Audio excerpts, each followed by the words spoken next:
Trade rumors are heating up in Phoenix. It is said by Shams Charania, ESPN's NBA's insider, that Jimmy Butler could be on the move as he listed two teams as his favorite destinations today, and the Suns are amongst them. So we're going to get into that, kind of going over the schematics, how it could get done. Also, looking at some more news as well revolving around the Suns also being engaged in some other deals. We'll be getting into all of that and more on this episode of Suns Digest. I'm Bruce Velez. What's up, guys? How you guys doing? Thank you guys so much for tuning into the channel the last couple of days. We really do appreciate all the love you guys have been giving us in the comment section. So let us know your thoughts down below on this one. Without further ado, though, let's dive into the video. Make sure to grab a snack. And like I said in the introduction, this would be absolutely huge if the Suns were able to do this, if they were able to pull off a Jimmy Butler deal, as things are heating up in the trade regards around Jimmy Butler, and we're going to get into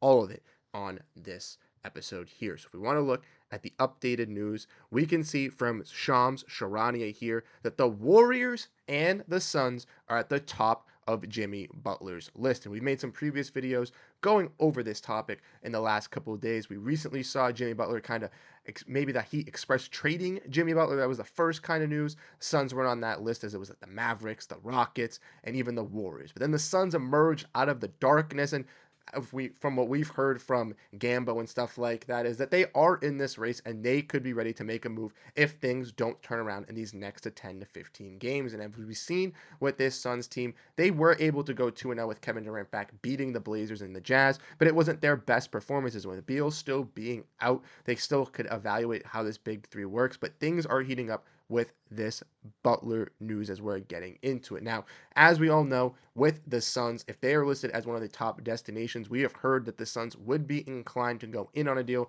and we can kind of go over the schematics on that as well. If we want to look at the Suns roster, we all know that the Suns are in the second apron, so to do a deal with the Miami Heat, they would have to obviously send out the same salary. So sending out a player and going to acquire a player like Beal or a player like Butler, he makes around $48 million.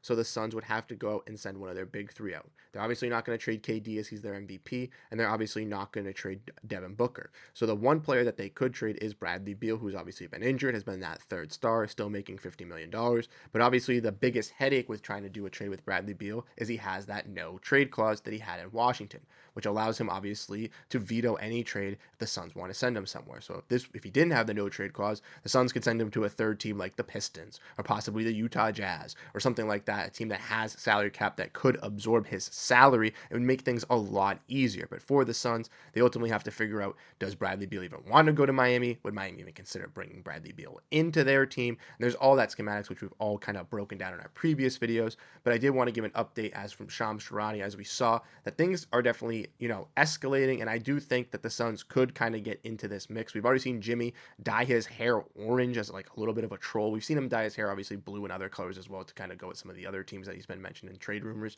But I do think it's funny that Jimmy is kind of trolling with that thing, with those things. And I do think that the possibility of him coming to Phoenix is increasing and increasing as the news is coming out. Like I said, we heard from Gambo in our previous videos that the Suns obviously were interested in Jimmy Butler, but he had to do some digging and he found out some great stuff, which was obviously that the Suns would be inclined to go after a player like Jimmy Butler. And if they could go after a player like Jimmy Butler, it does free them with some stuff. Obviously, they'd have to give Jimmy Butler an extension, and Jimmy Butler saying he wants to test free agency regardless, and the Suns would allow him to do that with still giving him a price in the open market, so he's not, getting like an extension with the Suns, for example. But it would be a little bit of a risk taking on a 35-year-old player, but he fits the system a little bit more. And if the Suns want to get an extension, the rumors on the extension price are around $100 million. So you have to ask yourself, are you going to tie yourself up to a 4-year, $25 million or a 3-year, $30 million deal with Jimmy Butler? And obviously, by doing a trade like this as well, would put the Suns underneath the second apron and would free them in some cap space, which would be key for the Suns, as then if they make this move, if they're allowed to make this move, they can make some other moves around the edges, kind of looking at that center position, and it wouldn't be as restrictive with having to trade one salary for another salary. You know what I mean? Like that, it doesn't have to be exact with how the trade restrictions are. I think going after Butler would be the best move for the Suns. And I think with the news coming out every day, like I said, it's just heating up, getting more and more enticing. And I do think, like we said, with Kevin Durant kind of getting traded, a lot of fans weren't really buying into that, move, sending away McHale, sending away Cam Johnson, the first round picks. But when that move happened, it gradually changed the Suns and put them into that stratosphere once again to be competing after we saw them make the finals just a couple seasons ago. So I do think that if the Suns do want to get back into that finals contention, if they want to be competing in this Eastern Conference, they got to go after, or Western Conference, excuse me, they got to go after a player in Jimmy Butler. And just last night,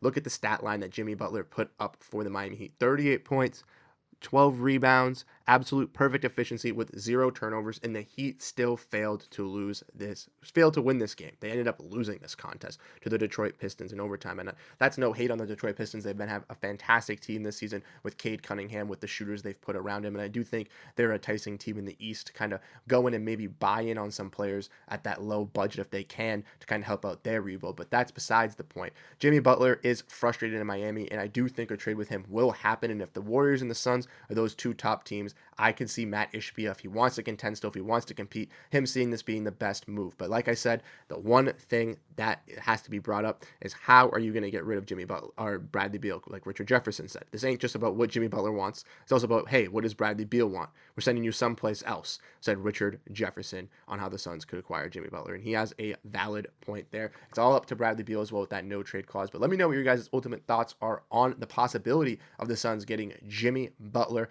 I know a lot of fans are really polarizing on one side or the other on this spectrum of this deal. So let me know what you guys ultimately think down below in the comment section. How much do you want it, and how likely do you think the deal happens? I'm going to say I obviously want it, and with the news increasing, I was talking to Suns Geek on Twitter. I was around 40-50% similar to where he is. I think I'm a little bit more increasing into that 50 to 60% range that a deal gets done and possibly to the Suns. But let's get into the next news at hand here, which is a lot more to break down about some more trade news as well regarding this Phoenix Suns team, as we've seen an update here from Evan Cedery. I know a lot of Suns fans aren't the biggest on Evan Cedery, but if we want to look at this news, we can obviously see from him that the Suns will be one of the more active buyers on the trade market as they aim to capitalize on all-in championship window, something that I just mentioned earlier with Matt Ishbia. Phoenix is not willing to put their coveted 2031 first-round pick on the table, which is something that John Gambadaro said, but unless a true franchise-changing opportunity arises. Now, does that mean that they're going to throw their 2031 first round pick in a deal for Jimmy Butler? I necessarily don't know. I think they'd try to get off of the limited seconds that they do have instead of trying to trade that 21-31 first. But like we said, the Suns have limited draft capital, and if they have to use that draft capital to make a substantial upgrade, if they feel that it is with Jimmy Butler, they could use it. I also think that if the Suns were able to do a move using that 2031 pick with Jusuf Nurkic's contract to kind of get a center, could be something that could also change the Suns' direction. Let's not forget either that if KD signs his extension, Devin Booker stays here, the Suns can go out and still contend. But at the end of the day, if they get these three, Jimmy Butler, Devin Booker, and Kevin Durant, all commit under salary, and it does eventually go south, either not this season, but next year or the year after that, they still would be able to trade all three of those players' contracts to guarantee to get draft capital back, to be able to get young players back. Maybe not at the top tier level that they were at this point or maybe a year ago, but they still will be able to get capital back. So I do not fear trading away this draft capital to go out and contend. If you feel with this lineup, with Durant, with Booker, at this moment, you can be a top team in the West, which they have shown when fully healthy, like we saw in the first couple weeks of the season. I truly think if this roster has every role solved, they could be in the Western Conference Finals, if not the NBA Finals this season with a coach in Mike Budenholzer. So ultimately, I do believe that this Suns team could make some of those moves, could ultimately use that 2031 pick if it is to get the right deal, like I said, to get them fully into that contention. Maybe if they make a move for Jimmy Butler before that. But we also broke down in yesterday's video as well, talking about how players like Josh Okogie and players like Yusuf Nurkic don't have much trade value, which could be difficult for the Suns as well to move off of them. Like we said, if we want to look at the Suns salary cap, I'll get to the Suns real quick. After those three $50 million players from the Suns and Kevin Durant, Bradley Beal, and Devin Booker, obviously it starts to fall off a little bit for their contracts. Nurkic makes around 18, Grayson 15, and Grayson could be that tradable asset, but like we said in yesterday's video, we don't want to trade Grayson. So I don't necessarily know the Suns have that many trade assets on the bench besides guys like maybe Bol, possibly a guy in Yusuf Nurkic, Josh Kogi, depending on who is willing to take them. But if their market is low, then maybe the Suns don't make any moves around the edges and they go and make that splash deal to acquire Butler. But let me know what you guys ultimately think down below. Like I said, I think acquiring Butler would be the move for the Suns, but ultimately might be giving up too much for an aging Butler. So that's the question that is at hand today. What would you do if you were James Jones or Matt Ishbia? Let me know in the comment section down below. Like I said, you guys have been absolutely fantastic and showing your love and support for the channel, and we're really appreciative over here on Suns Digest. So if you do enjoy the content, make sure to hit that like button, hit the subscribe, share it to your Suns friends or family as we try to hit our goal of 2,000 subscribers before the new year. Without further ado, guys, thank you guys so much for tuning into this one, and I'll catch you guys in the next video. Have a great rest of your day, and peace out.